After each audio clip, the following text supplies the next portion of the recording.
Life's a short and precious thing, sweet like honey, and it sure can sting, sure can sting. Thank you so much for joining us for this episode of the She Dreams in Color video series. I'm joined here today by Tiffany Mason, a Charlotte resident, Charlotte mom, Charlotte entrepreneur that I think is going to share some really great insight specifically on the job of being a mom and what that's like. Tiffany is the owner of the lifestyle brand Tiffany Mason Enterprises, right? Enterprises? Industries. Yes. Tiffany Mason Industries. Yes. I love that. Yes. Tiffany, thank you for being here. Please talk to me about your occupation as mompreneur. Yes. Well, first of all, thank you so much, Oh, Jennifer, yes. for having me. We've known each other for a few years, and it's just been such a pleasure watching you throughout the years. Oh, thank So, you. yes, Same. yes. We connected via social media. Yes. It's beautiful. And it's funny because we connected through a mom group on social media, Yes. but I was showing up with like grown kids. So I kind of felt like, well, I don't really fit, but you made me feel so welcome. And you know, even though my kids were grown and I was kind of like an empty nester mom, you made me feel welcome. And I'm glad that we've stayed connected through the beautiful kind of also double-edged sword of social media. Yes, So. definitely. So my occupation is a mompreneur. And so it's something that I have, ever since my son David was born 6 years ago, that was my title, being a mom. And so it's something that I've learned to really love and enjoy, and something that within my company I share a lot about with other moms, how you can be the best mom for your children. So that's something that I think within our society, it's something that it's so important to highlight, and it is such an important job for moms to take it seriously. I was so drawn to you because I came from the background of not being able to choose to be a mom first. I had to have a career. I had to have a job. I had to have an income. I didn't have the choice to stay at home with them. And it was a time when women that made that choice were kind of ostracized still, as they are still today, even no matter what choice moms make, right? They're vilified for it. And so I was always so drawn to the real tasks that you put to being a mom. Talk about where that came from, just really putting work into being a mom. Yes, it definitely boils down to being intentional with the actions that you take on every given day and the habits that you create. And so this is something that I share a lot about with my own coaching clients, is just how important it is to figure out how you're spending your time, and are you spending your time in alignment with your values. And so for me as a mompreneur, it's being able to juggle being able to raise my 2 boys and then being able to grow my lifestyle brand. And so I talk a lot about sacred self-care rituals, and so being able to nourish your own love tank so that you can nourish the hearts and minds of your children. Did you always want to be a mom? Like when you were little, did you know that being a mom was in your path? I did. I knew that I wanted to have a family and I wanted to have my own kids. I never thought I would be homeschooling, but life led me to where I am today, and it's been one of the best decisions that I've ever made in my life, to be able to be with my boys and to have plenty of adventures together. And you were homeschooling before everyone had to homeschool. Yes. In COVID. So Yes. That is definitely not something every mom can take on. How did you find yourself in that, taking on the business of being the educator? Yes. So when COVID was just happening, both my boys were in school, and we decided that we love going to the mountains. We love having family adventures together. And it was just an opportunity for us to take the 2 boys out and to have more adventure together in nature.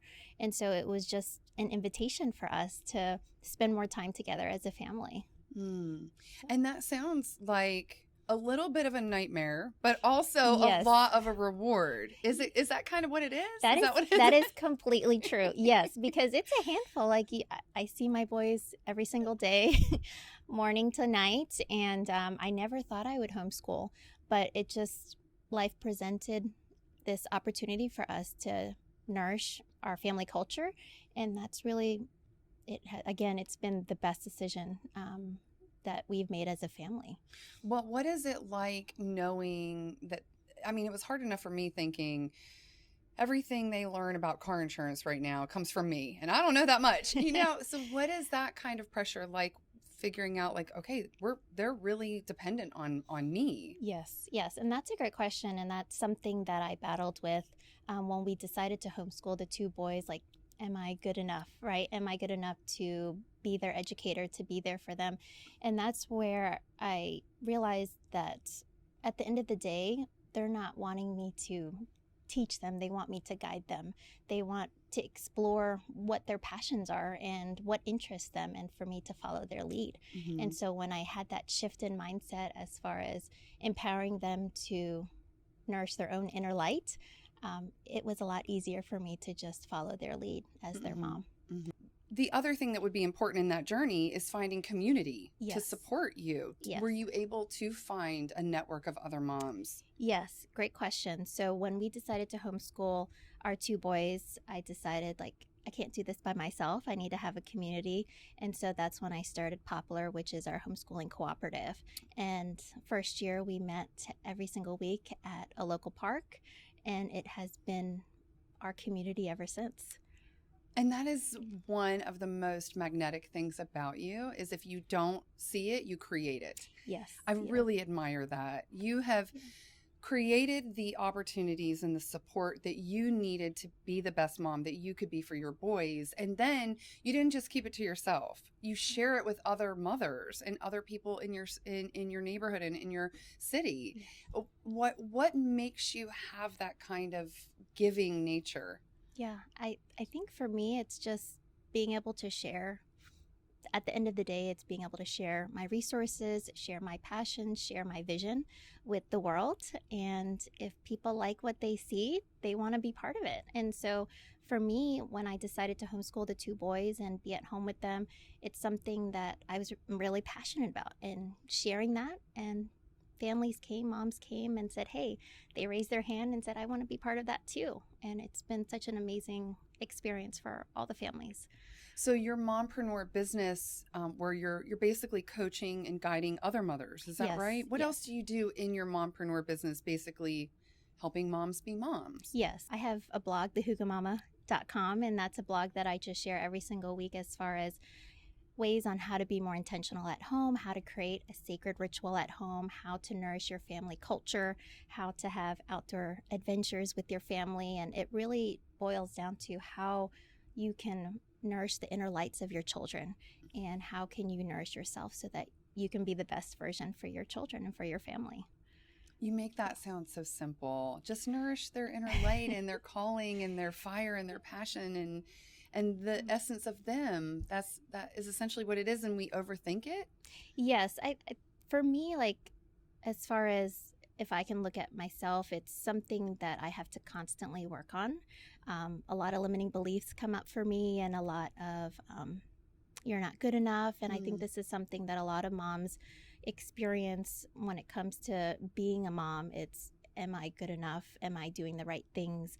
And it's something that through working out, through meditation, through various different self-care rituals that I do every single day, it's really helped me create that solid foundation so that I can show up and be the best version for my boys.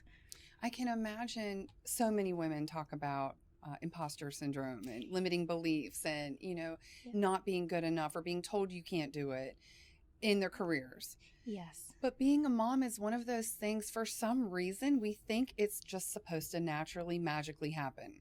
And when it doesn't, when you don't have those feelings in there, or when you don't have the guidance of your own parents, it's not natural. It is something to work towards. And then I guess you tell me, if it does come naturally, there are things to learn, aren't there? Yes. Every single day I'm learning so much about myself, about my boys, about what it means to be a mom. And it's, it was just the other day learning patience, learning how to take a step back and take a couple deep breaths. This is something I did with my 6-year-old son, David. He was getting upset about something, and we both took a step back and took some deep breaths. And so they teach me every single day something new about myself. And it's such a wonderful opportunity for us to grow together. So, And that's a new form of parenting, is you don't have to have all the answers. yes. Because I don't think I grew up with those kinds of parents. It was like, we know it all. We got it. We're good. You just listen. Yes. And even in my journey as a parent, I balanced that. Like, I'm not perfect. I'm messing up and I'm doing the best I can with just listen, I got it. I know. But I've seen a younger generation of parents such as yourself with younger children kind of, hey, let's figure this out together. I'm mad, you're mad. Let's work it out together. You're a little person. Yes. You're not a robot that's supposed to just listen. Yes. And you're creating more well-rounded humans. Yes, definitely, Yeah. like conscious parenting, right? And so it's a co-collaborative experience, as I like to say, where as a mom, we're in this together. When you see your children getting upset, having temper tantrums, it's an invitation for you to learn something about them, and for you to experience and have a deeper relationship with them. How do you, or do you choose to, have an identity outside of being a mom? That's a great question. So this is something that I talk a lot about in my blog, the Hygge Mama, where we place a lot of labels onto ourselves. And so for me, yes, I'm a mom. I'm a homeschooling mom. But at the end of the day, I'm a creator. And that this is something that I am very passionate about and something that really drives me in my business, where every single day I'm always thinking, how can I create, how can I produce, how can I create something of value to inspire moms to design the life that they really love and they desire. What services do you offer to moms? So right now I'm doing private life coaching, and I just launched online monthly membership, so moms from all around the world can be part of it, and we have accountability sessions and personal growth courses within the membership, and it really is going back to that community where we don't have to do this alone. We're in this together, and if we can come together, the world will be such a better place, and we can nourish our children. I love this, Tiffany, so much, because you're really a career coach for the business of being a mom. Yes. I've never heard of that before. I've never seen it. And now that my boys are 27 and 23, I'm like, I definitely could have used a few pointers. Some tips, yes. I could have used like some coaching. Yes. We didn't take classes in school about it. Yes. There were books, but you have to read those on your own and interpret it and apply it. And then once you read the book, you don't have anyone kind of being like, it's okay, right? Yes. We get coaching for so many other things in our life. I mean, most of us can barely work out on our own. We need some kind of coach helping us, with that, the goals and working out problems. And I imagine you offer your moms a lot of respite in that maybe if they have a partner and the partner has a different parenting style, how do we reconcile that where we both are heard and the child is nurtured through both perspectives? You can be that external voice and ear. Yes. Yeah.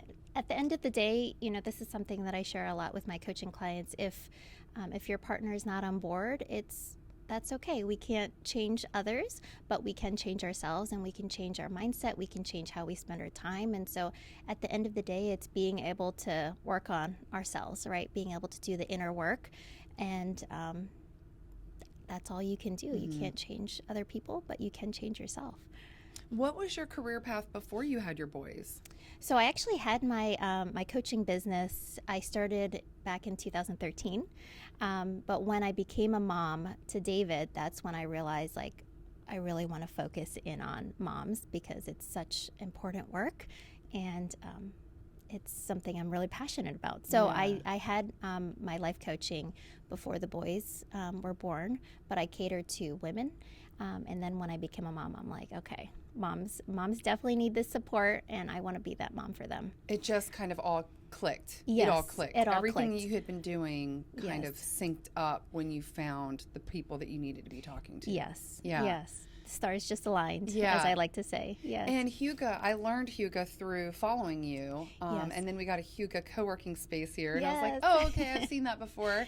But talk about what a Hygge lifestyle is. Yes. It boils down to coziness. It's being able to create a sacred space at home so that when you come together at the end of the day, you feel you feel like you belong, whether it's having candles in the evenings, whether it's having fresh flowers, whether it's having Christmas lights in the living room, whether it's having sit-down meals.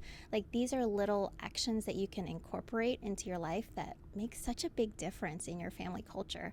And so when I talk about Hygge and when I talk about Hygge homeschooling, it's being able to take a step back and how can you create a sacred space at home to fill up your love tank and the love tanks of your family.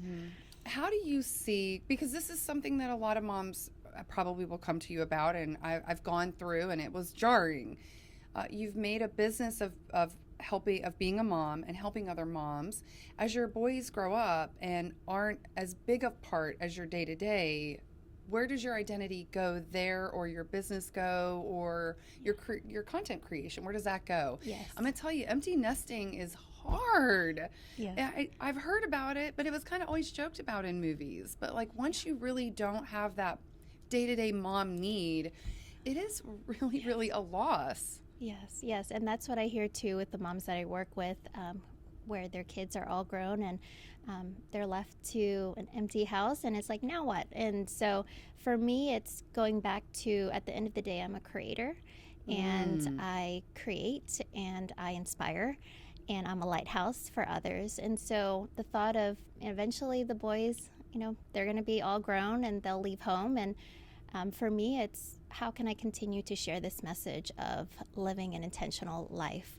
And whether it's continuing my coaching practice, whether it's I have a few projects in mind that I'd like to focus in on as the kids get older. But at the end of the day, I'm a creator and I'm a producer, and to share with the world. I love that, Tiffany. I love that. I think that is such a great tip for people, mothers, to take away, because for so long you're Andrew's mom. Yes. You don't even have a name. Yes. It's like, who am I? Oh, okay. David's mom. Yes. Right. So I love how, even as you're describing what your occupation is, you are a mompreneur, but you are a creator. As your identity, and that will never change no matter how young or old your boys are. That really has to be just a mindset shift for mothers to kind of see value in themselves outside of having children. Yes, and that is so important too for moms, where we pour so much love into our family, into our children, and someday they'll be all grown. And so having that already in mind, that you are doing such meaningful work now, and someday they'll be grown. And so figuring out like how you can nourish what sparks your inner light right now. Why do you have to wait until when they're all grown? It starts now. What's one of the bigger obstacles your moms come to you with that maybe isn't talked about a lot? I would say some of the biggest challenges that moms come to me about is just not having enough time. And especially homeschooling moms, where they may want to work out, or they may want to go do a yoga session, but they don't have the time. And that's the biggest thing that comes up again and again with my coaching clients is, how do I find the time to do the things that I enjoy? And I get asked all the time, how do you do it all, Tiffany? This is something that I get asked a lot. And it's a very simple response that I give every time. It's not about doing everything. It's about doing the things that you love, like love.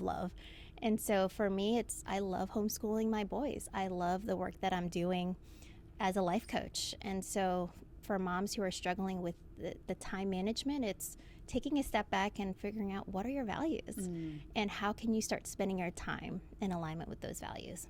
Yes. But I can imagine, as you mentioned, the limiting belief. Can I actually teach my child? I tried teaching my boys to drive, and that was not a good idea. Yes. So then am I good enough? Am I capable? Will it connect for them? This really important thing. Yes. That's a mindset. That's where coaching comes in, right? Yes. Coaching and community. It goes hand in hand, where you're not in this alone. You're not the only one thinking these thoughts, thinking these limiting beliefs, and you don't have to do it alone. There is a community out there that will support you so that you can thrive as a mom. Do you find a lot of women who come to you with obstacles, mental obstacles, it is rooted in other childhood experiences, other workplace experiences, that you have to kind of dig through that? Yes, I have one mom in particular where she had a rough childhood, and so she's homeschooling now her kids, and it's something that she battles with on a given day, as far as, am I good enough? Can I really do this? Should I just put my kids in a public school system? I don't think I can do this. And so all this self-talk that really haunts her, and something that I like to remind her is, at the end of the day, they need you. They need you to be the best version of yourself. And so that's something that I tell a lot of moms, like, at the end of the day, they just need you. They need you. So that's a gut punch. It really is. Like, thinking like they really just want you to love them and show up and be happy.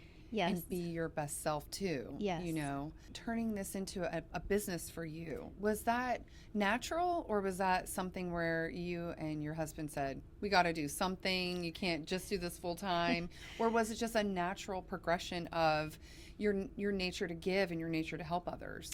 I would say it just came naturally. Like, again, going back to being a giver and wanting to share and sharing with the world, and moms saw that. They said, hey, I want to be part of that. Hey, can you help me with this? Like, what do I do in this situation? And it just happened organically, to the point where it's like, wow, this is really my job. Like, am I really getting paid to do this? And it's been such an amazing experience that I can do it with my boys too, and for them to see me doing work that's meaningful in the world.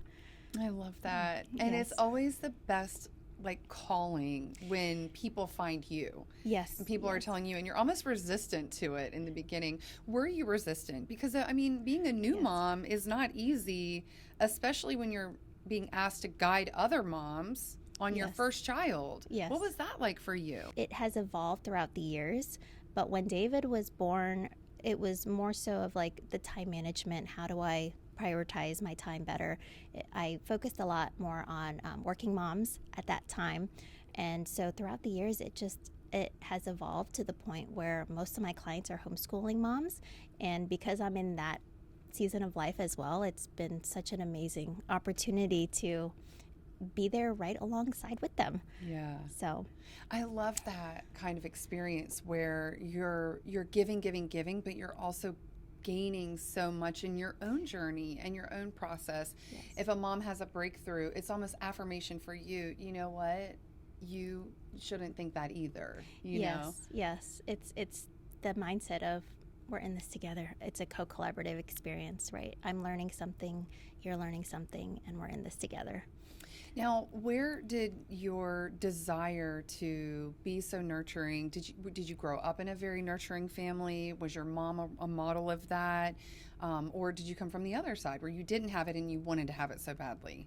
That's a great question. So I grew up as a competitive figure skater and as a ballroom dancer, and that's how I met my husband, through ballroom dancing in New York. And I spent a lot of time entertaining and performing, and I was at a crossroad in my life where I wanted to focus more on completing my degree in human development and psychology.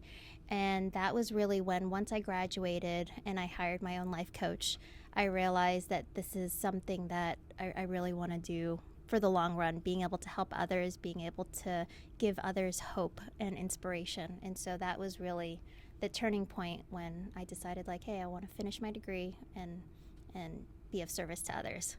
That is really fascinating. Yes. What do you say if you are in these situations for the moms who aren't able to dedicate as many resources of themselves to their children? Because we still have people who don't have the flexibility to make the choice. Yes. How do you kind of guide them and nurture them in that loss? It really is a loss. Very few women don't want to not be present. Yeah, definitely. And that's a question that I get asked a lot, as far as moms who have to still work, or moms who their spouse is not supportive of homeschooling. And so something that I recommend to these moms is write down what it is that you want for your children, and start interviewing daycares and schools, alternative educational groups that are in alignment with what is important to you. And so I had one mom in particular reach out to me saying she wants her kids to experience more of nature, more of the free play. And so I shared, about my homeschooling cooperative, Poplar. And so for her, she figured out, hey, these are the needs of my children, and I'm looking for an alternative that is in alignment with what my kids need. So that's something that I recommend to moms where they can't dedicate full time, but to first figure out what are the needs of your kids, what are your values as a mom, and start interviewing schools that are in alignment with those values. So you touched on limiting beliefs showing up with your clients and even with yourself. Yes. What were some of your limiting beliefs in your process as you were going through either your life coaching and now your mom coaching business, or even being a mom? Yeah, I would say the biggest thing is perfectionism. That comes up for me time and time again, of wanting things to be perfect. And it just gets exhausting. It gets exhausting, and I get burnt out. And some days I don't even want to get out of bed in the morning because the limiting beliefs that come up for me is, can I really do this? Is this something that am I capable of doing it? And that's when I just remind myself, like, I am capable. I can do this. I will do this. And this is something that I share with my clients all the time, that limiting beliefs are part of the process, and being able to shift your focus into areas that nourish you.